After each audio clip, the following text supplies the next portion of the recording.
Samantala, upang maisulong po ang kapayapaan, nasa 200 grupo at individual ang nagsama-sama para sa salubungang kapayapaan na idinao sa Maynila. Ang ulat mula naman sa aming kasamang si Princess Habiba Sari.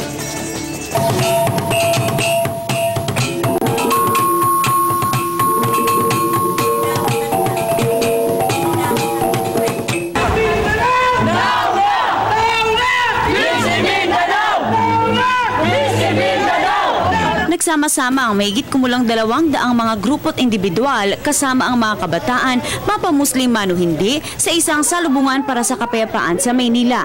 Purpose nito is para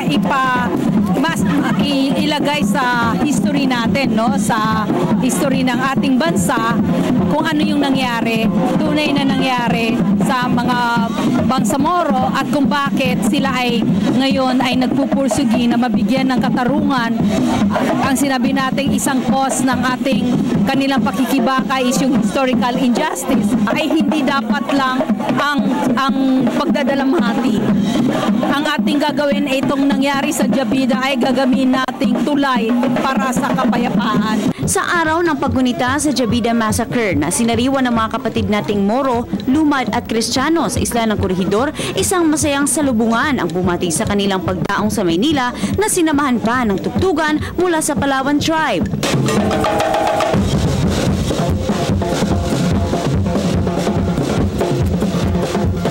Nagbigay din sila ng mga mahukulay na peace cranes sa mga dumalo na may mga mensaheng pangkapayapaan. Layo nitong pahalagahan ang pagsusulong ng kapayapaan sa Mindanao at panawagan sa pagsasabatas ng Bangsamoro Basic Law. Ang nakikita natin, yung emosyon ng mga tao hindi pa humuhupa at medyo overextended itong paghahanap ng closure dito sa Mama Sapano. Sana isang insidente ito sa mahabang kasaysayan, sana hindi ito maging hadlang doon sa pagbabalik tanaw dyan sa kasaysayan na yan at saka magbigyan ng maayos na perspektiba kung ano ba talaga yung sinusolve dito sa ating peace agreement, ano yung mga processes na mahihikayat natin yung mga kapatid natin na Moro na dati-dati ay lumalaban sa gobyerno na ngayon ay makasama natin sa pamahalaan, sa ating lipunan at kabahagi nga ng pagtatayo ng maayos na bayan. Kasama si Muhammad Ali Kamlian, miyembro ng top 90s ng Moro National Liberation Front, sinariwa niya ang pagkabuo ng MNLF at ang malagim na naganap sa kilalang Jabida Massacre noong taong 1968. Panawagan din niya ang tuluyang pagsasabata sa BBL.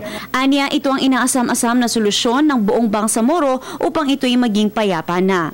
Dagdag ng all-out peace, walang magandang naidulot ang mga kaguluhan sa Mindanao sa buhay ng mga Muslim, Lumad, Kristiyano at ng iba pang mga Pilipino na ang nais lamang ay mabuhay ng payapa. Tila nahulog sa isang kasayahan itong ating ginaganap na pagsusulong ng isang kapayapaan dito sa ating bansa. Kitang-kita natin sa ating mga kababayan, mga kabataan, kung gaano nila sinusulong ang BBL at ang usaping pangkapayapaan sa ating bansa. Masayang magkakasama ang bawat Pilipino, makukulay na kapaligiran, pinapalibutan ng ngiti at pagkakaibigan. Ganito na sana ang buong bansa, isang mapayapang paraiso para sa lahat. Para sa Telebisyon ng Bayan, Princess Habiba Sari.